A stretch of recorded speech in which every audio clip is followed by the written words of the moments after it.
I love today. This is great. And I love the question, how many feel like you live a life-driven purpose or connected purpose?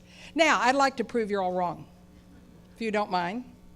And I would like to talk about, nobody laughed. We need to laugh at that, right?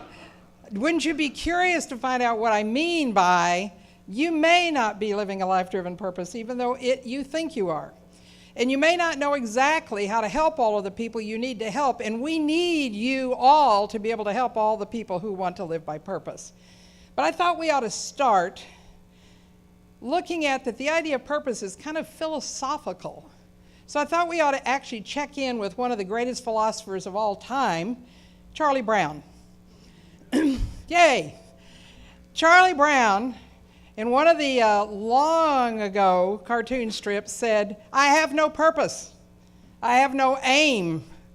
I have no meaning, but I'm really happy. I'm trying to figure out why, because I think I'm doing something right, but I don't know what it is." So I think that's a really important question for us to ask. How do we know whether or not we're getting something right? And I'd like to talk to you about how you can take a large, old business and transform it, because we get a strong sense that entrepreneurs can do that in both of these videos and listening to Gifford. But what do you do with a corporation which is full of 80,000 people? And we want it to be able to move because we need it to. Purpose was introduced into the lexicon of business in 1966. So it's not that old. It probably existed, but no one talked about it. It was introduced in Procter & Gamble in a new revolutionary system that they were building. And what they were doing is looking at it through a living systems lens. The idea that purpose actually is based on a living system. Now, I think it's fallen out of that position, and it's fallen much more into a limited version of what purpose could be and needs to be. And I want to see if I can persuade you to at least consider that systems have purposes and humans have roles in systems. Now, the reason this is important is because we need to be able to have some of the things like global change really taken on, and we need to have it taken on by big companies, but the capability is missing in many cases. Procter & Gamble, when they introduced this idea of living systems, said to everyone in this new detergent business, you do not have a purpose, or we as Procter & Gamble, this business does not have a purpose, but it has a role in some really big purposes. And in order to make sure that people did that, they said capability needs to be built. You can't just say that. How do you build capability? So they began to teach people how to write purpose statements. And everything they worked on had a purpose statement that goes like this. It had 3 parts. The first was what they called the 2-part. We need to do this and transform something so that it'll be useful. But the second part of that statement always had in a way that it creates benefit for someone outside the system. So they didn't write internal purposes. They wrote purposes which were external to the system. And the third part of that was so that that system that we provide that benefit to has new potential we didn't have before. So they talked about when we do the purpose that we're talking about with this revolutionary work system, it is to benefit us being connected to the communities we live in. And the potential we want is them to be able to have stewardship for the health and vitality. And every person who worked in that system held that was why they were doing this revolutionary work system. Isn't that interesting? 1966. Now, it was copied in the most copied system for several decades, and it's lost some. So why did it lose some of that? How did we get to the idea that individuals have purposes? Part of it came about because at the same time Procter & Gamble was being studied and written and people were talking about this system level purpose, the New Age movement, some of the human potential movement was waking up to the idea that humans needed to feel more meaning in life. That's a good thing.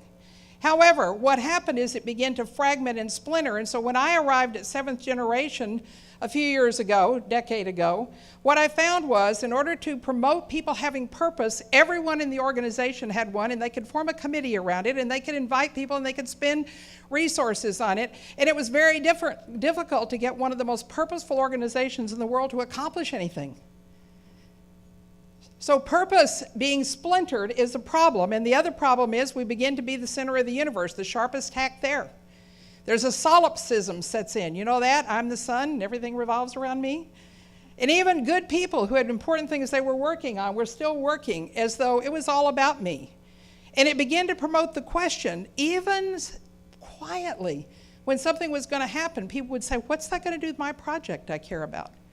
So it became really important to notice that what we were doing is making humans think they were standing on top of the world, looking around, looking down, just like the people who import seeds into Africa and say, we know how to show you how to do it.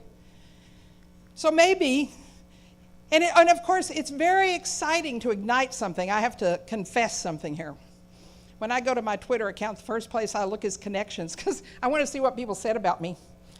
I want to see how many retweets I have. I want to see how many times I've been mentioned. And I notice, even as it happens, how much my ego is excited about that. So the tendency when we have a sense of personal purpose that we want to personally ignite something is, it tends to pull us inward. So maybe it's collective purpose we need. Maybe the business should have a purpose. But the funny thing is that even when we put a business purpose, it still fragments. So as I said, when 7th generation, when I showed up, they were all scattered into a bunch of teams. The whole nature of that promoted a competitiveness inside, competing for resources, because they each had a purpose. The other thing that people say to me, when I say to them, no, you can't have collective purposes, and I love to do that to people. You can do whatever you want, but you know, you have to kind of stir people up a little bit. But what they'll say to me is, but how do you get alignment? And I say, alignment is not a living systems concept. It comes out of the machine world. And we have borrowed way too many metaphors from the machine world. The way living systems work is not about getting alignment. The land that runs along a river does not say, land, river, we need to get aligned. Right? And humans do that. We straighten out rivers, right, to our detriment, to the river's detriment. But alignment is not a living systems concept. So how do we get to systems purpose? First, we actually have to know what living systems are made up of. And I want to give you 5 characteristics that if you work with large-scale organizations or even small ones, you will know whether you're using living systems idea, the way the original Procter & Gamble system did, or whether you have fallen into a mechanical view or a systems dynamic view, which is drawn from the machine world. So the first characteristic, write these down. The first characteristic is they're nested.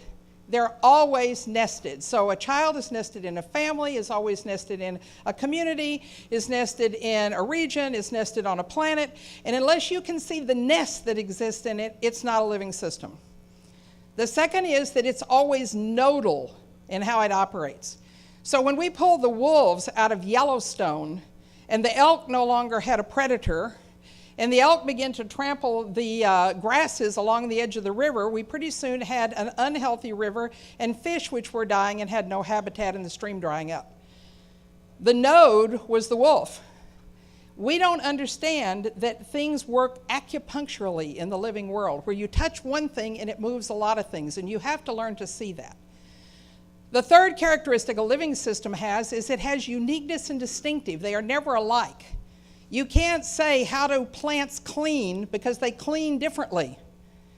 Each of them has an essence, is what I call it. The fourth characteristic that if you're going to work with systems, I want you to learn how to do this and think about it more deeply, is you understand them by imaging them working, not cutting them apart in parts. Now, all of you know that. You know, don't chop it up in pieces. Everybody in here, right? You know, don't chop them up in pieces. But do you know what to do instead? So what you do instead is you learn the imaging of it working and alive. And the fifth thing, which is what we're working on here today, is they always have purposes and they're evolutionary. So that's what Procter & Gamble was working with, and what the systems I work with are seeking to do is to learn to put those 5 attributes into motion when they're trying to create change, and particularly when they're trying to think about purpose. So how do you do that? I'm going to show you one of the pieces of how it is you end up doing that. You end up looking at a system that's evolving and moving, which is that big blue thing, and you look at roles that people have, but you put a link between two things we normally don't put together. All of you know about systems actualizing. We could have asked, how many of you are working on self-actualizing? I want to be the best I can be. I want to create what I can be in the world. I think that the way that happens most powerfully is to understand what it means to actualize a system in a role. Systems are actualizing. They're alive. And we have to build the capability to see those links and to understand the contribution that people make in their role to those systems actualizations, and keep doing it. It's alive. So I'd like to tell you a story. I was really blessed to work in South Africa and all over southeastern Africa, but there for the 2 years before the elections and a year afterwards.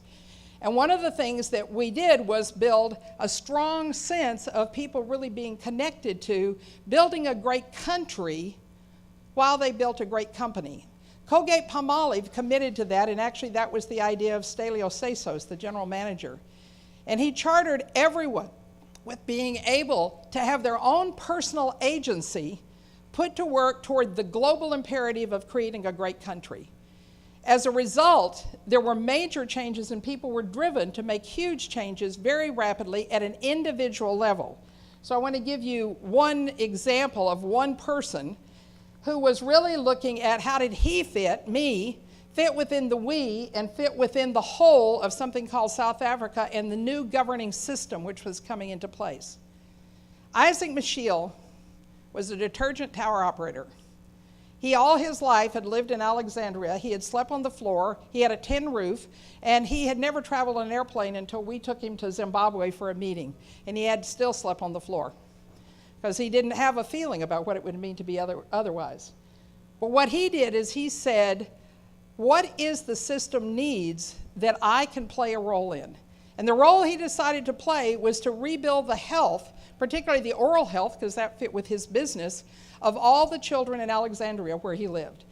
He pulled together dentists.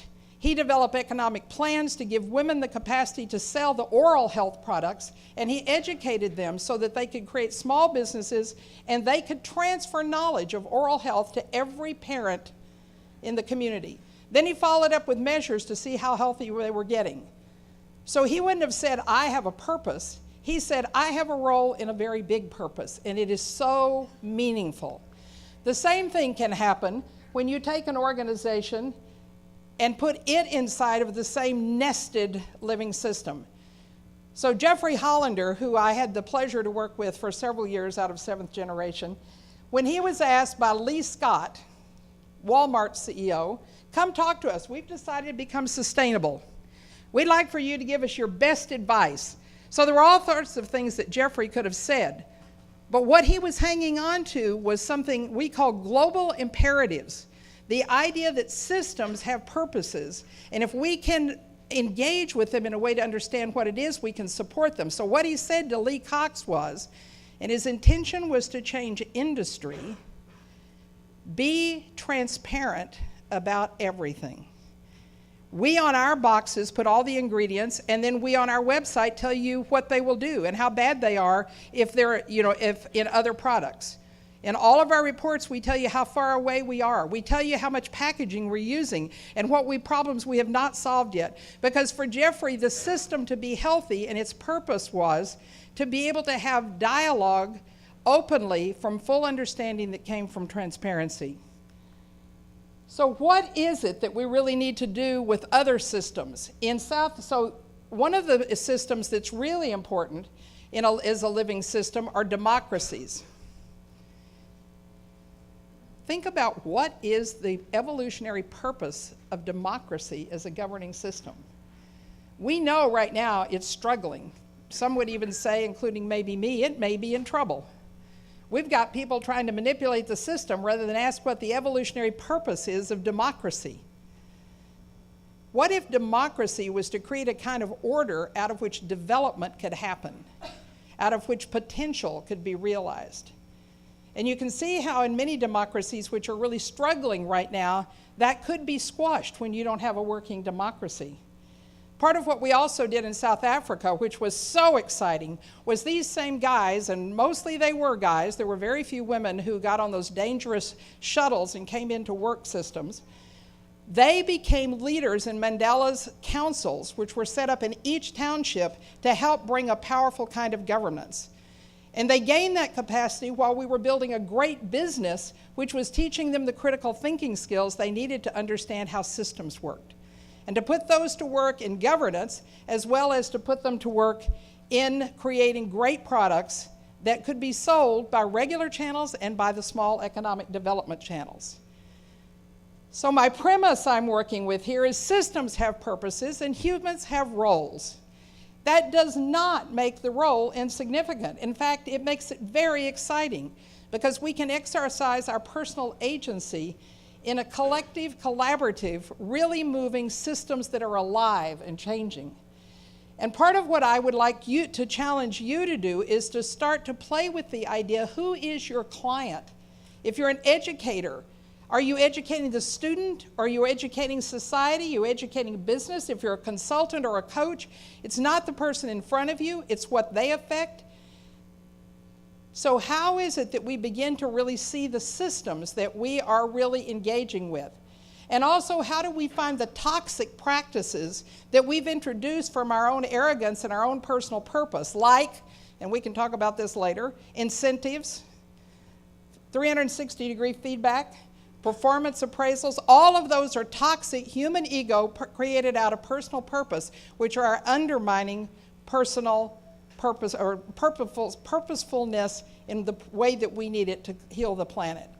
So here are 3 aspects I ask you to consider that will pull you much more toward a living systems view of purpose, I believe, from my troubled and bumpy and challenging experience over the 40 years I've been working with businesses is when I forget that what I'm working on is building human agency, our personal agency, where people's unique essence can contribute to global imperatives that make a huge difference through something we call promises beyond ableness, which is the way I think more about what it means to have a personal purpose.